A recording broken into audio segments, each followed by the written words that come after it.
नमस्कार, मैं नरेश कुमार बिसेन आज आपके सामने एक नए टॉपिक के साथ हाजिर हूं। दरअसल 34 साल बाद हमारे देश की शिक्षा नीति में बदलाव हुआ है और ये बदलाव बड़ा है।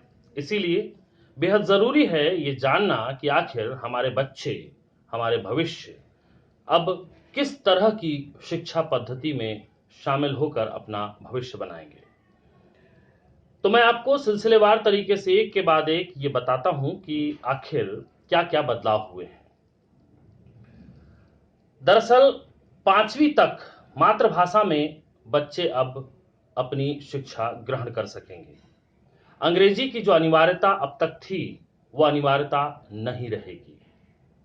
9वीं से 12वीं तक की जो स्ट्रीम है वो सिस्टम 9वीं से 12वीं तक का जो स्ट्रीम सिस्टम है वो खत्म होगा, यानी छात्र अपना मनपसंद विषय चुन सकेंगे। तीसरा पॉइंट, आईआईटी जैसे संस्थानों में अब सामाजिक विज्ञान जैसे विषय पढ़ाए जा सकेंगे। चौथा जो इंपॉर्टेंट पॉइंट है वो है 4 वर्षीय बीएड डिग्री की अनिवार्यता 2030 तक, यानी कि शिक्षक के लिए बीएड की डिग्री अनिवार्य होगी। वही शिक्षक बनेगा जिसने बीएड पाठ्यक्रम में अपनी डिग्री हासिल की है।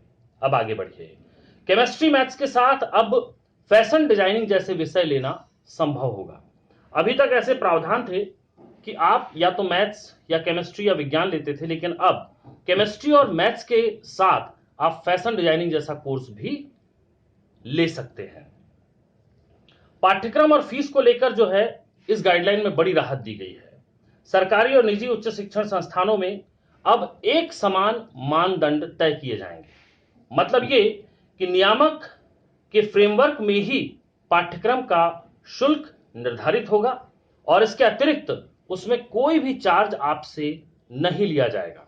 ये जो प्राइवेट संस्थाएं जो मनमानी करती थी फीस के दौरान कि ये कोर्स पता लगा कि सरकारी कॉलेज में अलग फीस पे है और वही कोर्स प्राइवेट संस्थानों में अलग फीस पे है और ये अंतर बड़ा होता था, इसको नई शिक्षा नीति में खत्म कर दिया गया है। ये बड़ी राहत के तौर पे देखा जा रहा है। अगला जो पॉइंट है वो ये कि राष्ट्रीय परीक्षा एजेंसी यानी एनटीए ही सभी उच्च शिक्षण संस्थानों या फिर कॉलेजों में प्रवेश के लिए एक परीक्षा लेगी। एमफिल पाठ्यक्रमों को अब बंद कर दिया जाएगा। शोध के लिए एमफिल की अनुमति अब नहीं होगी।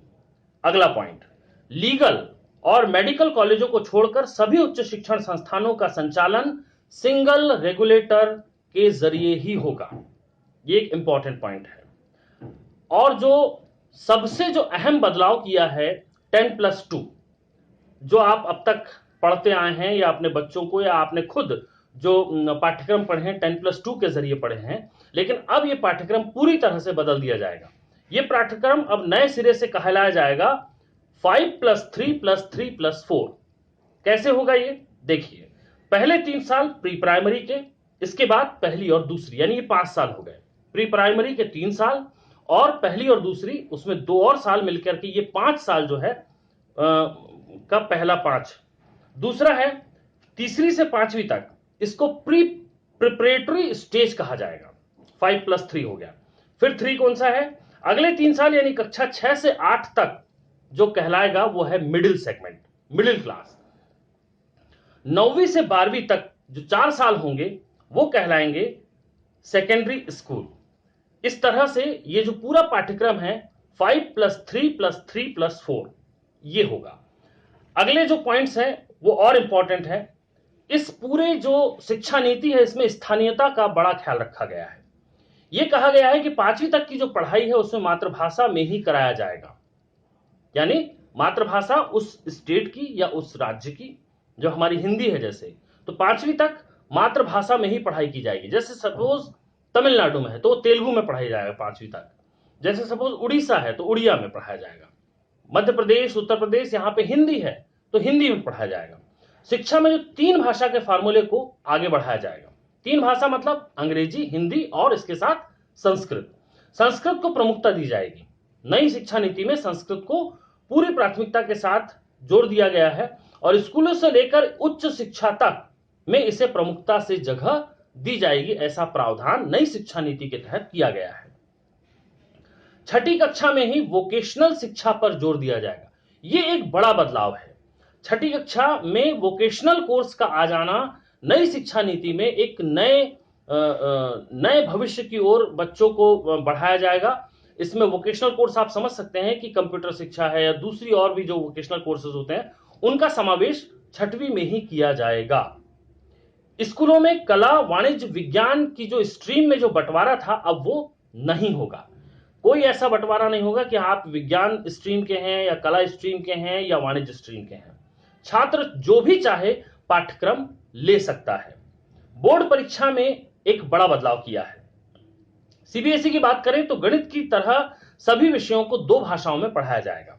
राज्य की बोर्ड परीक्षा ज्ञान के अनुप्रयोग को जांचने पर आधारित होगी, न कि रटने की क्षमता पर। जैसे अभी क्या होता है कि बच्चे रट करके परीक्षाएं दे देते हैं, लेकिन ऐसा नहीं है। अब इसमें ज्ञान की परख को महत्ता दी जाएगी। हर विषय के लिए ऑब्जेक्टिव और सब्जेक्टिव परीक्षाएं होंगी। ये एक बड़ा बदलाव है। बच्चे अब सब्जेक्टिव भी देंगे और उसके साथ ऑब्जेक्टिव भी देंगे। कक्षा 6 में प्रोफेशनल कोर्स और इंटर्नशिप की सुविधा, ये मैंने पहले आपको बताया।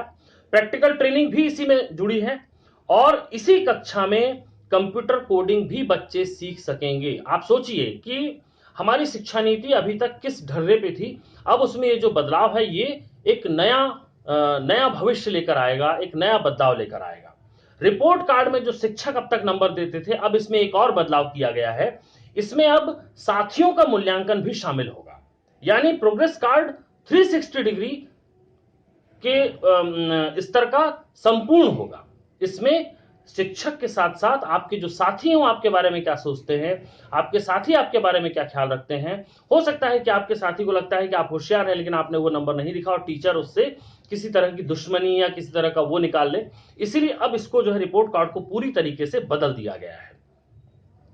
बैगलेस जो डेज हैं उनको प्रोत्साहन दिया जाएगा। बैगलेस डेज मतलब कि सप्ताह में कुछ ऐसे दिन तय किए जाएंगे जिस दिन बच्चे बिना बैग के स्कूल आएंगे और वो शिक्षण पद्धति का हिस्सा बनेंगे। बिना बैग के मतलब कोई कॉपी किताब नहीं, बल्कि उनको दूसरी जो ट्रेनिंग है या किसी तरीके खेल हैं या कुछ है, तो बैगलेस डेज को महत्ता दी गई है इस शिक्षा नीति में। नई शिक्षा नीति के जरिए ज्यादा किताबों की जगह बच्चों के संपूर्ण विकास पर जोर दिया जाएगा। तो इस तरह ये जो नई शिक्षा नीति है 34 साल बाद जो इसमें परिवर्तन हुआ है, ये बड़े बदलाव के साथ आ रही है और ये शिक्षा नीति के बारे में आपका जानना बेहद जरूरी था, इसलिए मैंने आपके लिए ये टॉपिक चुनकर लाया।